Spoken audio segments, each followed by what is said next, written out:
WF House presents an unabridged recording of The Perfect Sister by Zoe Miller, narrated by Clare Mckenna.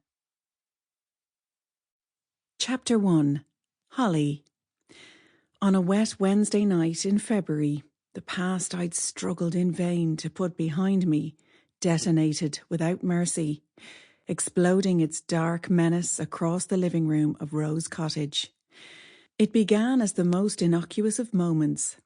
Luke was channel hopping, searching for the post-match analysis of a soccer fixture.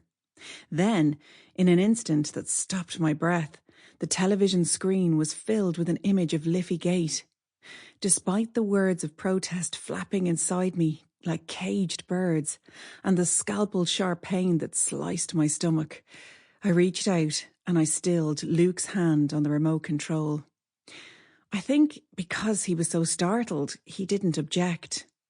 Once heralded as the ultimate experience in dockland living, the female reporter was saying, and brought to market in a blaze of high-octane champagne-filled publicity, now 15 years later, a succession of fire safety examinations have identified so many problems and lack of appropriate standards that the only option is demolition.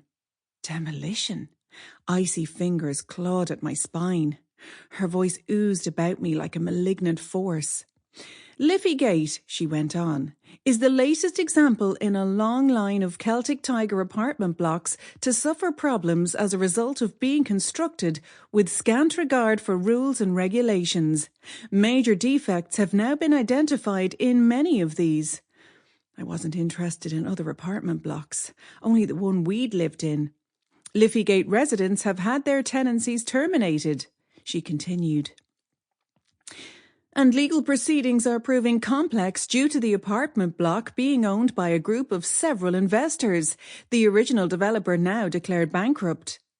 She spoke about Liffey Gate's enviable dockland location, the camera panning across the river, the choppy surface glinting in sunshine. It skimmed over the convention centre and onto the grey, harp-like cables of the Samuel Beckett Bridge before it panned back to the south side of the quays, fastening on the apartment block where we'd once loved and laughed and lived with no heed for tomorrow. But all that was changed. Hoarding covered the lower floors, plastered with lurid-looking safety warnings. Above that, the top 2 stories of the 6-story block had already been stripped to a skeletal framework of concrete floors, bone-bleached pillars, and redundant lift shafts. Steel tangles protruded from the top of the ghostly structure. Sample complete. Ready to continue?